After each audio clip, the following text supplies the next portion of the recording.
Hello, hello, hello, everyone. Hello, it is Friday, and that means it is time for Focus on It Friday. Come on, come on, come on in the room, everyone. We've got a topic that's probably not so exciting for people to hear about or to talk about, but it's one that's so important. It's one that we are all dealing with. Especially at this time, at this hour, at this place where we are. And so we want to talk about it now. Hello, Sis Priscilla. Thanks for joining. Come on in the room. Let me do a weather check. All right, sunshine. Just had to check and make sure. Y'all, this camera, the thing that usually holds my camera is acting like it does not want to cooperate today. So if I flip around and turn upside down, just know I'm going to straighten back up and come back to you all. Hey, Auntie Rosalind, thank you for joining. It's our Focus on It Friday. I am so glad that you all are here. There are 7 people watching. Why don't the other 5 of you tell me who you are and say hello? All right. Hello. It is sunshiny here in Birmingham. I hope it's good weather wherever you are as well. Hello, Miss Dia and Mr. Jeremy, if you happen to be watching us. Hello, Sis Torin. Thank you for joining. All right, come on in. I've got some good notes for you all. I was just telling the people that were on earlier, if my camera flips around, don't laugh at me. I'm having a few technical difficulties, so I hope everything will stay in place just like it needs to be. Looking sassy, Sis Priscilla says. Ooh, I look so pretty. Y'all are just so nice. I'm telling you, y'all are so nice. I do this for y'all because the rest of the week, this is not happening. So I do this just for y'all because y'all show me so much love and show me so much support by continuing to come and spend a few minutes with me on your Friday afternoons. And I don't take that for granted. So I at least want to be a little bit easy on the eyes for you all when you come. I'm trying to get myself situated. I pray this camera doesn't flip over on me. All right, today, somebody showed me a lot of love right there. Thank you. Today we're going to be talking about a topic that nobody wants to talk about, but it's happening, right? And we live and we go through it every day. So whether or not we're talking about it, we're still living it. And it's 12:03. I'm going to give everybody one more minute. I didn't tag anybody today. So I hope people will remember that we are here for Focus on It Friday. Isn't she lovely? Why, thank you, darling. I'm just trying to be like you, says Auntie Rosalind. All right, and at 12:04, we're going to get started. Hope y'all are having a good day and that you have been getting some good rest this week. And even if you didn't, hopefully you get Monday off for Labor Day and you can enjoy yourself and not labor on Labor Day. How about that? All right. Hello, Amber, joining me from Mobile. Thanks for joining me. Well, we'll get started. I am Dr. Brandi B, your triple boarded child and adolescent psychiatrist. Through my Facebook Lives, my books, my summits, and other presentations, as well as my telehealth services, telepsychiatry service, I help worried, overworked, overwhelmed, and plain old tired moms of children with ADHD gain the education that they need so that they can help their children become encouraged, empowered, excited, and successful in the classroom and in life. Today, we are going to talk about living after death, life after death, dealing with loss of any kind of loss, loved ones, jobs, health even. Any of those are losses. We're going to talk about it today. Hello, Dr. Enkarika. Thank you for joining. Hello, Tennille, my big sis. We've got to catch up. Thank you all so much for joining. I've been missing you, Dr. Tennille. All right, so let's just get right on into it. We're talking about life after death, or simply, more broadly put, life after loss. So what is grief? Grief is a strong emotional response to any sort of loss. Like I mentioned, it can be loss of a loved one, and that's what we most commonly think about when we think about grief. But it could be loss of freedom, loss of finances, loss of jobs, loss of good health. Hey, Miss Shirley, Miss Ware, thank you for joining. I've made a list of some things that we may not think of. And one of them is the freedom to come and go because of coronavirus. We can probably name 5 things. Go ahead while you're at home or wherever you are. Just think of 5 things you've lost just because of coronavirus. I've lost my freedom to go to a restaurant and eat. I've lost the ability to not wear a mask when I'm out in public. I've lost the freedom to go to church and hug my church members. What else have I lost? I've lost the ability to go into the office and see patients, although that really for me was not a loss. Hi, Miss Deborah. Thanks for watching. And what else? Let's see. I've lost the ability for my kids to go to school, right? So I'm having to hire somebody to come into my home and sit with my kids come Tuesday so that they can be there with them because they're pre-K and kindergarten. Can't you imagine what that would be like, you know? But I absolutely recognize that some parents are doing that, and that is okay. But I don't have the job. I'm seeing people like this all day, so I don't have the flexibility to be able to stop, go in the room, make sure they're not flipping, because we tried that this summer. Those little guys were flipping on the camera, okay? So I knew that was not going to work. So I've lost the ability to I've lost the ability to have date nights. Do you know that those mobility, hugs, handshakes, it's a lot. That's what my friend Nikki says. That's one of my BFFs. She says it's a lot. We've lost so much. And so some of us really do more than that. Some people really are people. They're social butterflies. And so this has been a lot. I mean, people have really struggled with this. So it's a loss. Miscarriages, retirement, death of a pet. People lose their pets, and it's a really big deal. That is a member of their family, right? For some people, that's the only roommate they've ever had is their pet. And so it's a really big deal. So we have to be just as a little pearl, all right? A buzz pearl, because y'all are my busy bees. That's what I'm gonna call y'all. Y'all are my busy bees. Because as mamas and daughters and loved ones, we're busy. We gotta be here, we gotta be there, we gotta be everywhere. And I'm Dr. Brandi B, so y'all are my busy bees. Let me know if y'all like busy bees, because that's what I like y'all to be called. We lose friendships, we lose pets, we lose so much on a regular basis. And sometimes people are critical and they may say something like, it was just a dog. That's so insulting. And we just got to learn better about that, right? That's what we're here for. We're here to learn better, to do better, and to be better. All right. So the most important thing is that if it is a loss to that person, then we need to treat it as so. You're going to see me looking at my notes today because I want to make sure I'm giving you some good tips and I'm being thorough, but timely. All right. A few things about grief. Everybody does it differently, and however you do it is okay. Don't let anybody bully you into believing that the way that you're doing it is wrong or bad. The other thing is about grief is that there is no set time for it to occur.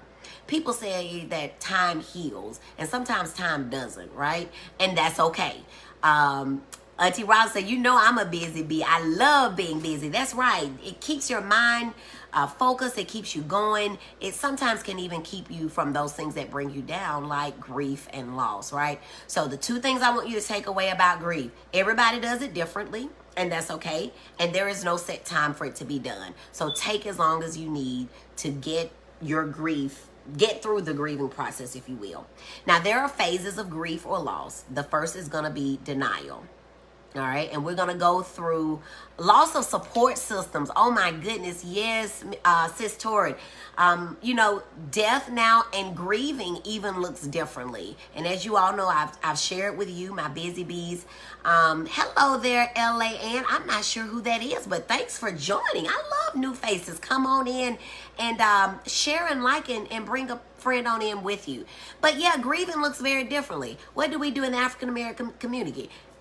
We bring over food, we bring over paper goods, we stay from sun up or from the time we get off from work until the time that it's time to go to bed, and we do that the next night until the funeral, and then people vanish. Right? That's what happens. But in the time of coronavirus, you gotta have a graveside. So the loss of ability to have a church funeral, if that's something that's important to you and you still choose not to do, or to just hug people, right? We've lost that. And so some of us are grieving the fact that we're having to grieve alone, if you will. Some people say it to me because my mom lives alone. Well, where's your mama gonna stay? Well, my mama stayed at her house, and we talked all day like we normally do. Probably talked even more because I wasn't working, but it was different. We probably would have been there all day, so it was different. All right. So there's denial, there's anger, there's bargaining, then there's depression and acceptance. So denial, anger, bargaining, depression, then acceptance. Let's go through those really quickly. And I'm going to give you some examples. I'm going to read these because the example that I found, and I use Google to help me. Y'all ever use Google? Google's a wonderful tool if you know how to use it, just like any other tool. It can be very dangerous if you don't know what you're doing. But since I knew a little bit, I thought, let me help Google because this was good for me to read some of this as well. I'll just tell y'all, I woke up with my dad on my mind. I actually had a call with a business person, and we got to talking about some things that made me think about my dad. And so this was good for me as an exercise to go through. So examples of denial. And the 4 things that this site used was breakup or divorce, job loss, death of a loved one, and a terminal illness or diagnosis. Because some people may say, well, I don't grieve, or I didn't go through denial. And so I'm going to just give you their examples of how denial sounds, or each of these stages sounds. So with a breakup or divorce, you may say, they're just upset now. They'll be all right tomorrow. For a job loss, you may say, they were mistaken. They'll call tomorrow and say they need me back when they've already fired you. For the death of a loved one, you might say, she's not gone. She's just going to come around any moment. That probably is a little bit harder to believe because I have never heard anyone say that after a person has been pronounced dead. It probably didn't help that in the news. Did y'all see that in the news either this week or last, that they transported a woman to a funeral home, and when they unzipped the bag, her eyes were open and she was moving. So, that probably gives some people hope, but most people, I think, really understand that death is final, and so, they won't be coming back tomorrow. And then an example of a denial with a terminal illness might be, this isn't happening to me. The results are not correct, or the results are wrong. And what do we say all the time in our community? I'm not gonna claim it, right? Well, not claiming something could just mean that you're allowing that thing to continue to manifest. All right, so sometimes if you don't claim a thing, that doesn't mean it won't claim you. So be very cautious of that. I think that is probably a real life example of being in denial. All right, so what's the next stage? Anger, a breakup or divorce. I hate him. He'll regret leaving me, right? A job loss. They're terrible bosses. I hope they fail. That's a statement of anger. Death of a loved one. If she cared for herself more, this wouldn't have happened, right? Don't we say that? Terminal illness diagnosis. Where is God? How dare God let this happen? That's an angry statement. And we're angry with God. We can even be angry with the doctors, or even angry with the deceased, right? And the example that I said before. Example of bargaining stage, a breakup of divorce. If only I had spent more time with her, she would have stayed. Or job loss. If only I would have worked more weekends or worked overtime, they would have kept me. Death of a loved one. If only I had called her that night, she wouldn't be gone, as if your phone call would have saved her. This is bargaining. And then terminal illness. If only I'd gone to the doctor sooner. All right. Your depression stage for a breakup or divorce. Why go on at all? Life isn't even worth living. With a job loss, I don't even know how to go forward from here. That was the only job I've ever had. I've been there 20 years. Death of a loved one. What am I without her? Right? There's no one else for me. And terminal illness diagnosis. My whole life is going to come to a terrible end. We've heard people say this, right? We've heard people say this. Hello, Auntie Brenda. Thank you for joining. And then only if only, that's right, Auntie Brenda, if only they would have done X, Y, or Z, they would still be here. That's right. Dr. Tennille says just because you don't claim it doesn't mean that it won't claim you. Absolutely. And in fact, while we are letting things, while we are allowing ourselves to not claim things, they are still going through their process of claiming us. And sometimes it ends up worse, Examples of the acceptance stage for a breakup or divorce. Ultimately, this was a healthy choice for me. Isn't that great? Isn't that great? That sounds like a positive way of looking at things. When it comes to a job loss, I'll be able to find a way forward and we can start a new path. There's someone out there that can use my skill set. That's acceptance. Death of a loved one. I am so fortunate to have spent so many wonderful years with him and will always have his memories in my heart. That sounds very positive and accepting. And then with a terminal illness diagnosis, I have the opportunity to tie things up and make sure that I do what I need to do in the final weeks to come. As you can see, the acceptance phase sounds like one that is very positive. You are ready for growth. You are ready to move on. And I want to just talk very briefly about the two words, move on. I think that most people will probably associate them with a negative connotation. Moving on sounds bad, right?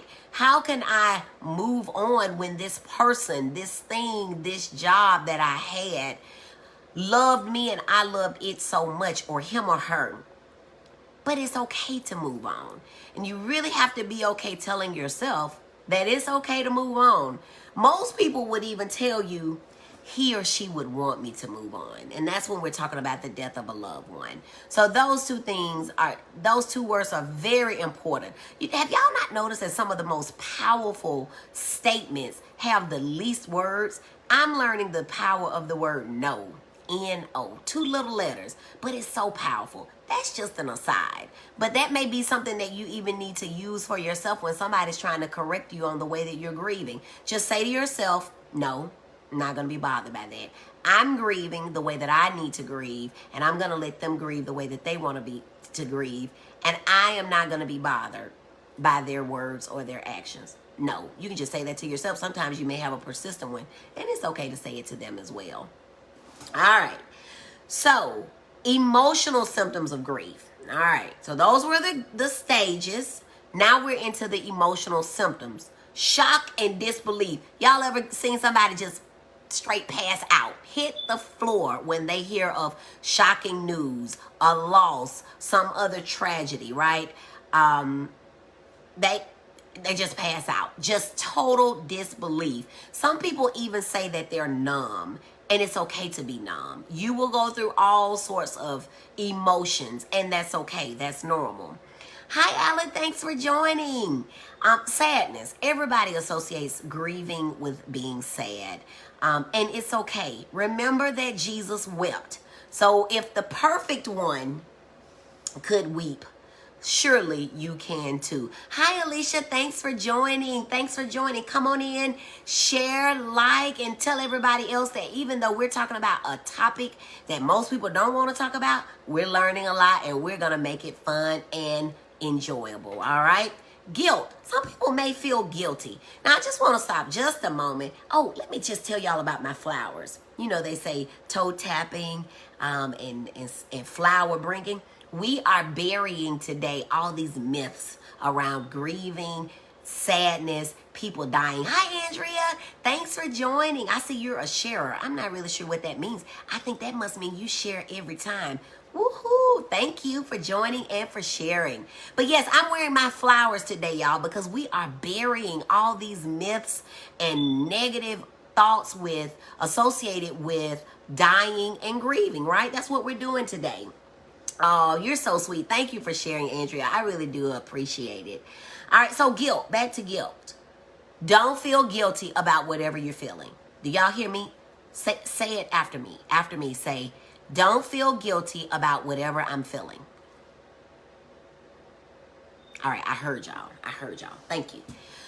If you're feeling relieved that your loved one died after a long illness, it's okay.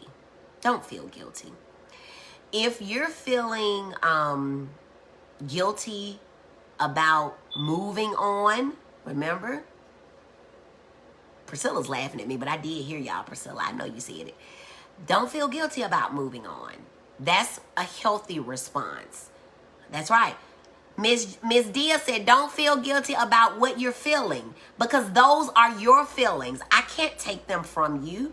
And so if you're crying every day, but you're productive at work, and you're still eating, and you're a healthy way, and you're exercising, but y'all always exercise together, so you cry all the way there, and you cry all the way back, but you get a good exercise on, that sounds pretty healthy to me. Oh, Auntie Brenda's crying, but it's okay. We know you loved him, and he knows you loved him too. We did too.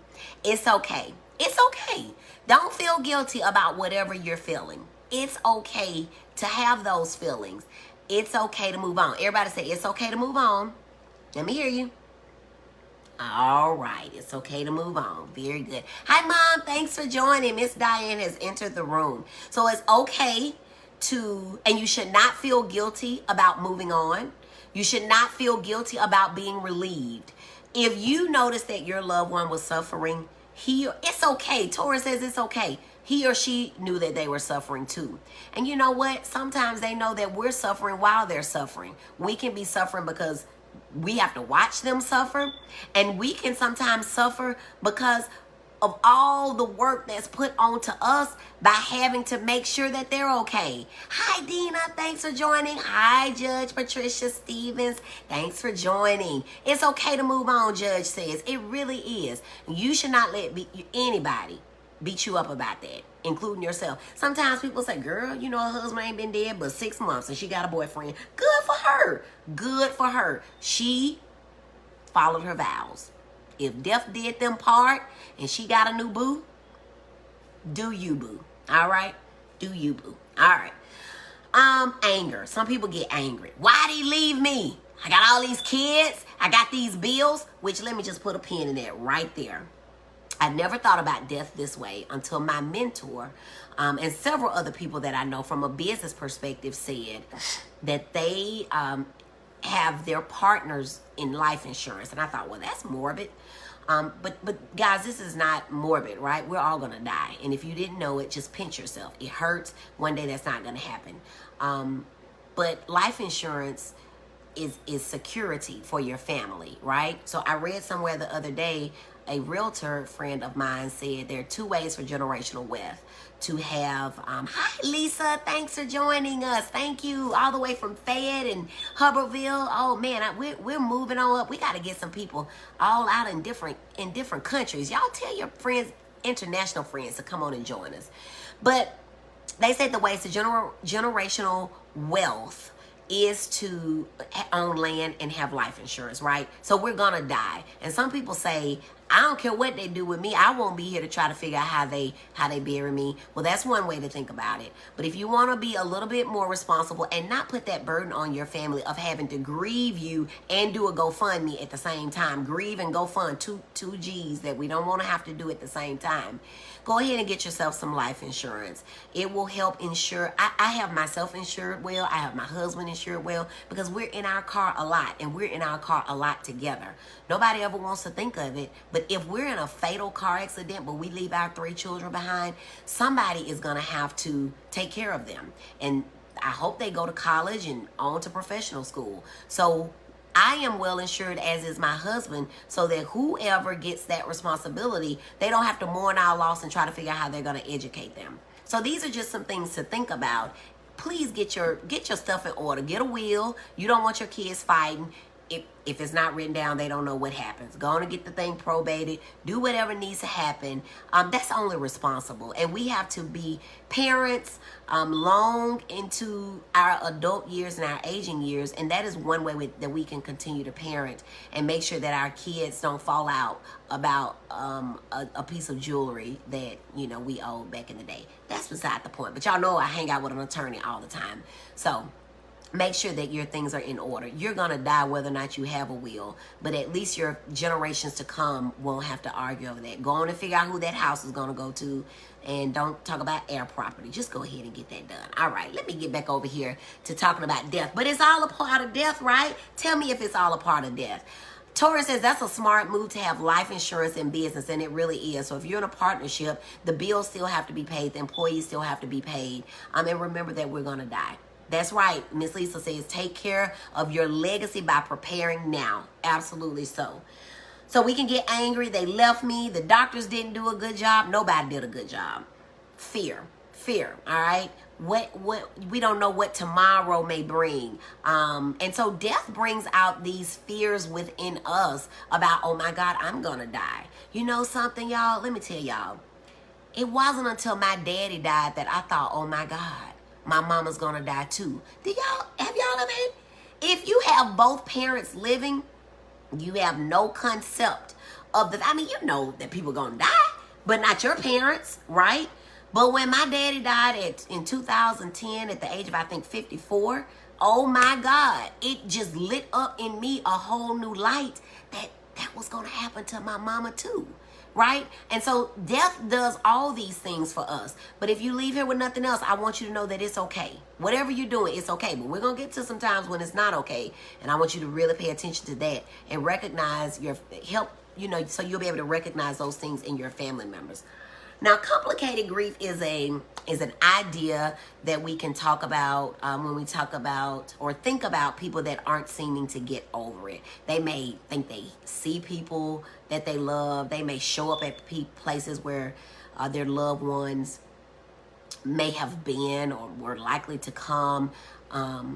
They may have hallucinations. And they can kind of move from you're going to be okay, you're going to be all right, go on and live your life, to come join me, all right? At the point that people are not sleeping, they're having nightmares, the voices or the visions that they see of their loved ones are... I'm sorry, John Rodney called me there. Hi, Connie, thanks for joining. Michelle says, yes, it is. Yes, it is. If you're feeling like life is meaningless, the boys aren't here today, y'all, but they are still gonna just try to meet y'all anyway. John Wrighton's calling me. If you're seeing or hearing things that aren't there, you're not sleeping, you're not eating, you don't find anything pleasurable at all, you can't concentrate, you can't focus, and it is really disrupting either school, your work, or just everyday life. It may be time to look into seeing someone, okay? It may be time to look into seeing someone. So what can you do to make sure that life does go on, life after death? You can make sure that you take care of yourself, right? Eating well, sleeping well, talking to friends, right? There is nothing wrong with telling someone you're sad. Remember I said at the beginning that Jesus wept. And if the also perfect one, the really only truly perfect one, you got some friends that say they are, but if the truly perfect one wept, surely will we. So make sure you're taking care of yourself. You're eating, you're bathing. How many people say, girl, I hadn't bathed in 5 days? Don't do that. Go get a bath, because your friends may not even want to come around you. Now, y'all know Dr. Brandi is just going to tell you like it is. Go get yourself a bath. Put some candles around there, if you aren't having suicidal thoughts. Because if you are, you need to call somebody. Right? But get yourself a bath. Something about a bath. Put some Epsom salt in the lavender. You sleep good at night. Eat a good, healthy diet. Take yourself out. Go get you some pickup. Eat it in your car if you want to. Run a movie. Do whatever those things are that you did before, that you like doing before. And maybe switch it up a little bit if those things tend to make you really mad about what you're seeing. Exercise. Miss Torrin says, hi, Dejanay. Thank you for joining. We're talking over here, guys, about life after death. And that could be the death of your good health, just loss in general, a pet, a loved one, a baby that never was born. There's a whole movement, a whole group of people that talk about that. Or even the fact that you could never get pregnant, right? The loss of what could come. We could lose any of a number of things. And it's okay to grieve those things. It's okay. It's okay. Amber says, I'm a fan of treating myself. Absolutely. And you ought to do that regularly. In fact, whether you've lost something or not, just get in the habit of treating yourself. You ought to do that regularly. Some people even say daily. Take an hour for yourself. And I know y'all are my busy bees. That means that y'all are busy working, taking care of kids, taking care of husbands, taking care of wives, taking care of parents, taking care of pets, taking care of your patients, taking care of your clients, taking care of everything. But who's taking care of you? Ask yourself that. Who's taking care of me? All right. So if the answer is nobody, it better be you. Because that's really the only person whose responsibility it is to take care of you is you, right? All right. Express your feelings in a tangible and creative way. So we have people that are scrapbooking. It's important to remember that there's really no such thing as something being morbid. If you want to take a picture of the person in the casket, take it. It's a picture of them. Take it. If you want to put it up on your mantle, who cares? People don't have to come to your house to visit you. If you just want to walk by and look at it and smile and think of how good looking they were, that's fine. Take it. Who cares? Do you. Say, I'm grieving the way I want to. Say it out loud. I'm grieving the way I want to. And it's okay. If you want to journal about it. If you want to honor them by supporting some cause that they did. My brother, for example, was an avid baseball lover and player. So I told my mom, around his birthday every year, maybe we ought to go to Regents Park and do a Maurice Day at the Park. Hi, Lee. Thanks for joining. But it's okay to honor people. It's okay to reflect on what they did. It's okay to say out loud what they meant to us. All right? Try to maintain your hobbies or interests. And we spoke on that. Don't lose you while you're grieving. Keep doing what you're doing, even when you don't want to do it. Keep doing it. But it's also okay to not feel like doing it, right? So there are really no rules to this grieving thing. Don't let anyone tell you how to feel, and don't tell yourself how to feel either. And I think I kind of drilled that home, but for the people that were either in the back and missed it, or for the people that are just joining us, grieving is a very individualized thing, meaning I won't grieve like you'll grieve, you won't grieve like I'll grieve. I may grieve for 2 weeks. When my dad died, I went back to school, went back to residency after 2 weeks, because I knew that the longer I stayed in Birmingham, the longer I would owe Indianapolis. And I was trying to get my way back to Birmingham. So one day an attending pulled me to the side and he said, Brandi, are you really okay? And I was like, what you talking about? And he said, it's only been 2 weeks and you're back at work like you normally were. He said, you compartmentalize well, and I just want to make sure that the other compartments are okay. And I said, I'm doing fine. I cry when I need to. I cry when I talk about sports. I cry when I talk about my success, because my daddy was a grinder. And if you knew my daddy, he was a legal hustler, right? He had a day job and he had a night job. He went to church. He loved his family. And so in that respect, I'm a lot like him. So when I think of being successful, it reminds me of my daddy. And so I may smile. I may shed a tear. It's all a part of grieving. And for some, you never stop grieving. And that's okay too. You may feel okay about your really sick one leaving. Don't let yourself be beat up by the fact that you're feeling okay or even relieved by that. It's okay. Whatever you're doing, it's okay. Plan ahead for grief triggers. Things like Mother's Day, if your mother is deceased.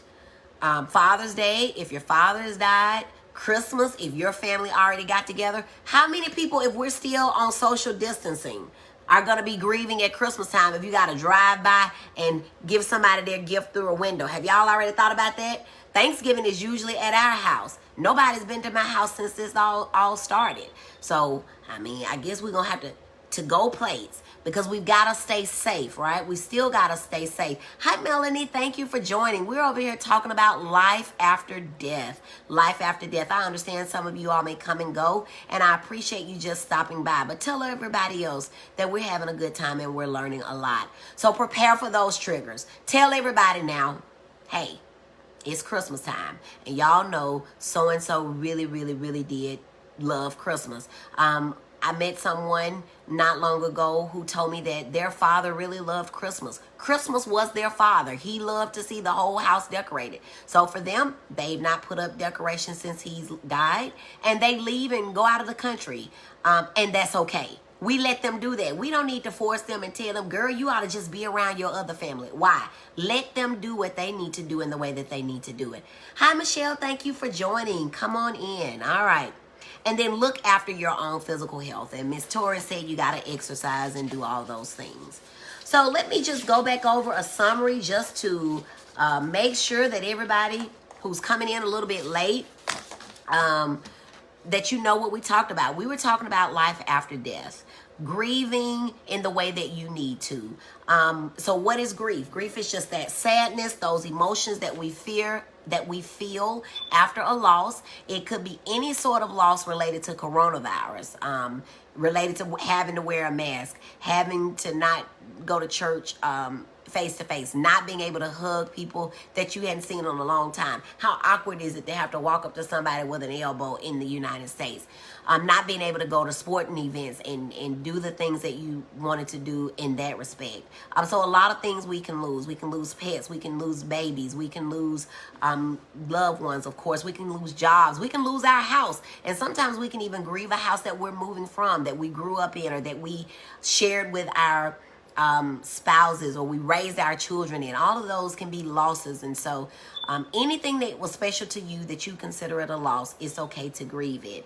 There are 5 steps of grieving. Denial, it's not happening. Let's see, anger, why is this happening to me? Why did you do this to me, God? Bargaining, if only I had done this, this wouldn't be happening. Depression, I'm so sad, I think I'll just give up. And then acceptance. This all happened for a reason. Let me figure out what it is and move on. Except of course, your best growth is going to come during the acceptance phase. And I want you to know that some people, you do not have to go through all of these stages, and you do not have to go through them in any particular order. So again, be free to do you in the way that you need to. We went over some examples. We talked about some of the emotions. Again, anger, sadness, shock, disbelief, feeling numb. All of those are things, and even fear, right? Fear. How am I going to do this on my own? How am I going to make it? How am I going to raise these kids? How am I going to pay this mortgage without both of our incomes together? And so this is where you need to find your attorney, right? Or write it on a napkin. Fred, my husband, who's an attorney, always says, just write your wishes on a napkin, but tell somebody where the napkin is so they can act on your thoughts. Get it probated, act on what your wishes were. Get it notarized if you can. That's even really better. And then we talked about when things have gone too far, right? You're not eating, you're not sleeping, you don't want to do things for fun because you can't find enjoyment. You can't concentrate. You are seeing and hearing the loved ones, and they are saying some pretty scary things. And then you are having thoughts of death yourself. You may want to join the loved one if it's a loved one that you've lost. Or, some people just can't go on after losing a job. We especially find that the case with men and sometimes women, but men who have been the breadwinners, who love their jobs, who'd been there 25, 30 years, and then one day a new crop of people came in, and instead of them paying you $100,000, they will work for 20. And they let you go. And some people just can't handle that. So if you're having those thoughts of feeling useless, feeling hopeless, these are signs that you may need to go and see someone, that you do need to go and see someone. And don't be ashamed of that. Most of what I'm trying to do when I come to you all and I get all fancied up in my flowers so that we can bury the myths related to death and dying is that I want to normalize mental health care, mental health treatment. That's what I want to do. I want to normalize that and let everybody know it's okay. And then I just want to, like I said, I did some searching on Google. So 2 places I went was the Help Guide, Coping with Grief and Loss, and Healthline, What You Should Know About the Stages of Grief. Because Google can be a wonderful tool. And so I don't want these people to say, those are some of my words. Because, of course, they're my words, but I just use them to kind of help me bring it into focus in a way that was meaningful for you all. If you all like the video, go ahead and please share it. Tell other people that we're over here every Friday at noon, and I keep you about 40 minutes. minutes, so we're right at that mark right now. If y'all have some insight for me or some suggestions, it's too long, Dr. Brandi, just let me know. But I do enjoy hanging out with you all, and I hope that you all enjoy hanging out with me. One of the best ways that you can let me know you enjoy hanging out, and one of the biggest compliments that you can give me, is when you share my page, when you share the video, and when you just go through your friends list and invite all your people to come on over here and follow me, because sharing is caring, right? They say that sharing is caring. So if you're sharing, if that lets me know you're caring. All right, make sure you got your life insurance, folks. Make sure you got your will. Make sure someone knows what your intentions are, and that you leave something behind.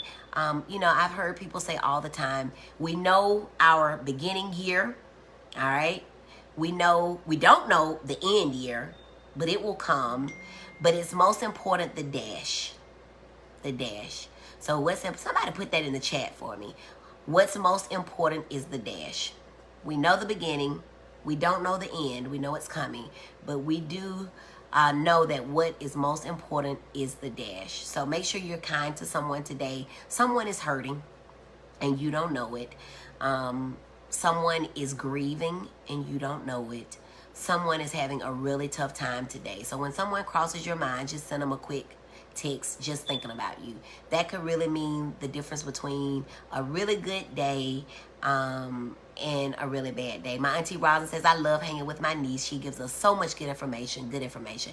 Thank you so much. That is so encouraging. And Judge Patricia has noted for us that what is most important is the dash. What's most important is the dash. Thank you, friend Nikki, for joining me and for those prayers. I need them. People forget that the mental health provider, we get sad too, we grieve too, and you see me strong, but like they say, check on your strong ones. I'm all right, but you know, we get down too. I give a lot every day, all day, and people call on me. They're in my inbox. They're texting me, and so we get weary too. So just think about us. But what's important is the dash. Okay, what's important is the dash. Grieve how you need to grieve. Don't feel guilty and say the word no. Everybody just say no real quick for me. Say no. All right. And when somebody asks you to do something today that you don't want to do, just go and tell them no. Just tell them no. That is power. That is a powerful word. You're going to walk away feeling guilty. Instead of I'll think about it, just say no. Because we don't know when we're going to die, right?